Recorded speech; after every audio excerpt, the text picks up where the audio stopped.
Kali saya bergelut di jurnalis itu di 15 tahun jadi wartawan. Ya. Aja waktu 2017 magang jadi wartawan gak sanggup. Tidak ada keinginan jadi politik, Kak. Mau maju di politik, kita lihat dulu siapa yang mendanai. Korupsi 4 triliun. Sebutnya wartawan bodrek. Ini tidak akan mengundang resistensi publik. Karena apa?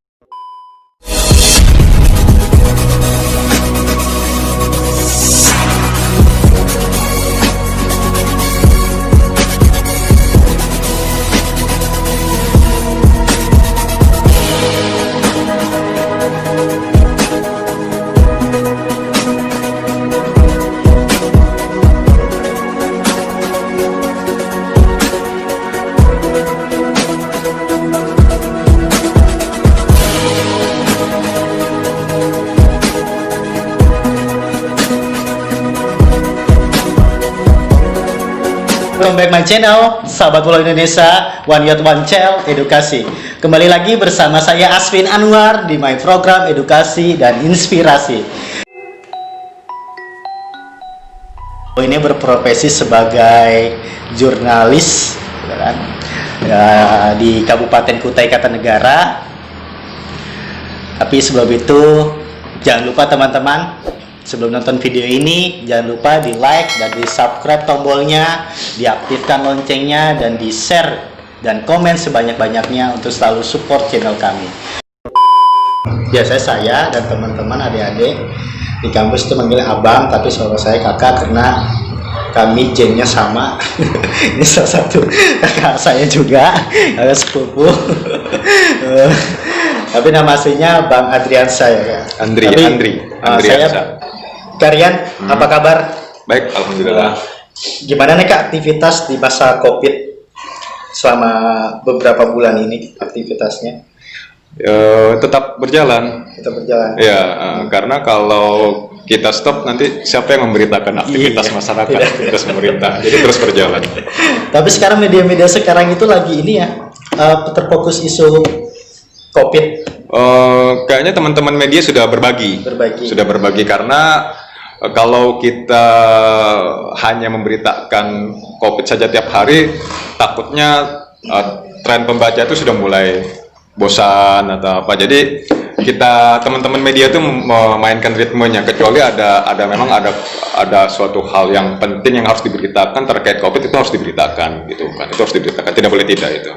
Apalagi khusus di Kukar kayak dengan mukanya nasional juga lah, bukan hanya isu COVID yang ditulis oleh para wartawan, tapi isu-isu pilkada lagi memanas ya. Tapi kali ini Kak kita tidak bicara isu-isu pilkada, karena takutnya memanas juga.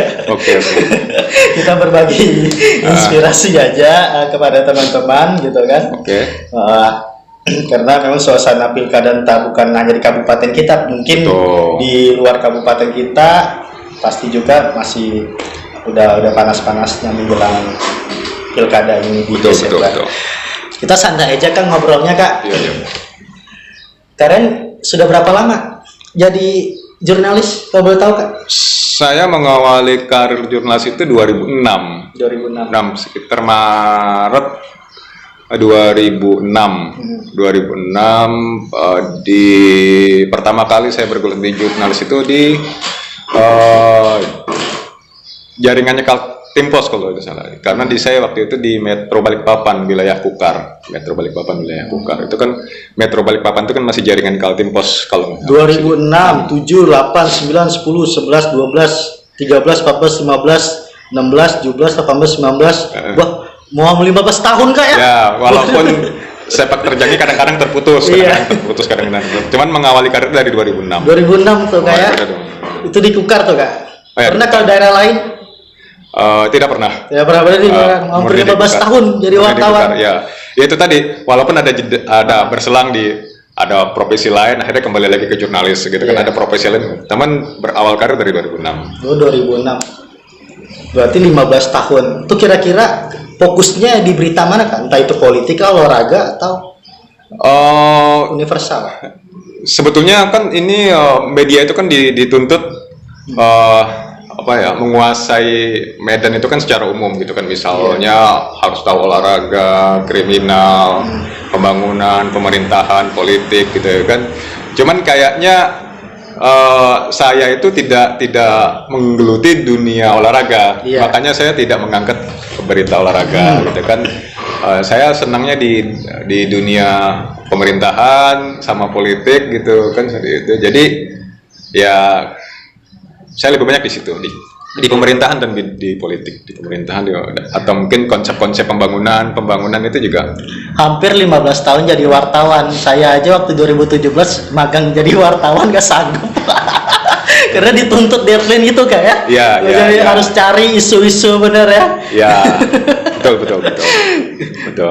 Memang kalau tidak tahan dengan profesi ini biasanya memang kadang-kadang bisa nggak sanggup. Iya, benar. Tapi tetap konsisten. Tidak ada keinginan jadi politik, Kak? Mungkin nanti. Ya. Berarti ada keinginan ya?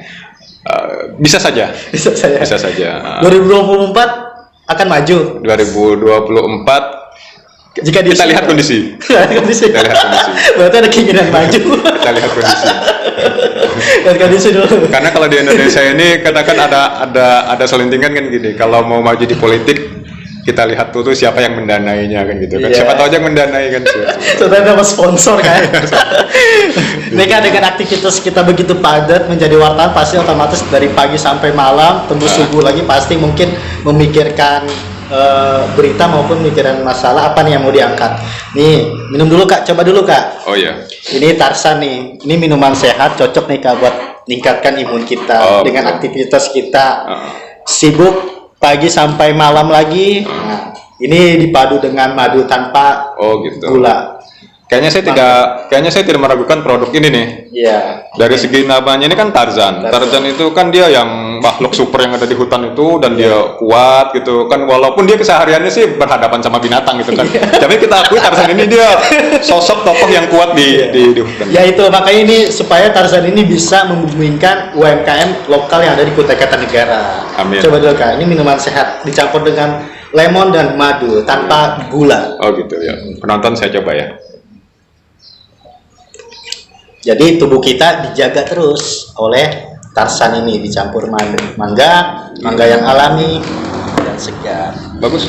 Iya. Kerasa Tenggarong harus bangga punya produk ini. Iya. Karena lo sudah pas dari segi kemasan, sudah pas dari segi nama, sudah pas dari segi rasa, sudah pas. Iya. Tenggarong harus bangga punya produk ini. Oke Kak, tadi jadi wartawan tuh 15 tahun. Ada kemungkinan ingin menjadi di arah politik, gitu kan? Nah, kenapa Kak Karian ini komitmen menjadi seorang jurnalis? Sebenarnya pasti kan ada tujuan tuh Kak. Apa sih tujuan Karian itu sampai bisa bertahan hampir 15 tahun? Ya, pertama sih mungkin karena kita ini kan senang membaca ya, senang membaca. Bunyi orang itu kan, kalau kita ingin menentukan di manakah jalur pekerjaan kita gitu kan, itu kan dilihat dari kebiasaan dan bakat kita. Karena mungkin kebiasaan saya senang membaca gitu kan, kayaknya sangat cocok di dunia jurnalis. Kedua, dunia jurnalis itu seperti mengasah pemikiran supaya tajam, mendalami, mengembangkan gitu kan. Itu yang menurut saya kayaknya itu lebih enak dan ada tantangan tersendirinya gitu kan. Nambah pengetahuan, berkenalan dengan narasumber gitu kan, apa-apa. Jadi info yang tidak diketahui oleh orang itu terkadang ada narasumber yang mau berbagi dengan kita, para jurnalis. Nah, itu yang bikin kita senang gitu kan, itu yang bikin kita senang, happy gitu kan, seperti itu. Kak, ini kita harus luruskan ya Kak, terkait para untuk jadi wartawan. Banyak nih mungkin dari netizen ya yang biasa kita sebut sekarang, memangnya jadi jurnalis itu beritanya benar tapi diada-adakan gitu kan. Misalkan nih berita ini ada sumbernya benar, tapi mereka menulisnya melonceng kayak menyebarkan isu yang kurang. Nah, itu benar gak sih itu? Oh enggak, itu saya menjamin apa yang diberitakan para media, para jurnalis itu sudah benar dan tepat, karena kita memegang prinsip etika jurnalistik gitu kan. Apa yang kita dengar, apa yang kita lihat, itu yang kita tulis. Jadi teman-teman tuh harus memegang prinsip itu etika. Tapi banyak ke sekarang media-media hoax yang saat ini anak-anak remaja lihat cepat dia termakan isu. Itu bagaimana tuh untuk mengatasi adanya media-media hoax, untuk mengedukasi anak-anak remaja saat ini? Ya pertama kita harus pahami dulu gitu kan, setiap membaca berita atau informasi itu kan nalar kita itu kan harus dipakai ya, nalar kita itu juga harus dipakai gitu kan, dan itu sesuai gak dengan logika, masuk akal gak dengan logika kan. Biasanya kalau tidak masuk di logika itu biasanya itu hoax, biasanya kan suasana itu kan gitu ya kan. Misalnya kayak gini, ada berita misalnya kayak gini, pemerintah korupsi 4 triliun, pemerintah di daerah korupsi 4 triliun, sedangkan APBD-nya itu 2 triliun. Nah itu berarti hoax itu kan, udah hoax itu kan. Terus juga ya ada lagi yang isu-isu lain, info-info lain yang memang kalau kita tidak bisa diterima dengan logika itu pasti hoax. Berarti si sang pembaca itu harus menganalisa lebih tajam lagi ya? Betul, harus menganalisa lebih tajam lagi, media, kan dia harus pakai logika lagi gitu kan, seperti itu. Dengan wartawan bodong itu apa Pak? Makanya kami menyebutnya kan sebetulnya lebih enak jurnalis ya. Jurnalis. Jadi karena selama ini kan kita masih di dikotomi kan, kadang-kadang ada wartawan yang memang minta maaf, ada yang wartawan bodrek gitu kan atau apa. Jadi disebutnya wartawan bodrek. Ada yang dulu dulu wartawan bodrek gitu kan, atau apakah sekarang sudah melebur jadi wartawan mixed group juga saya nggak tahu juga gitu kan. Jadi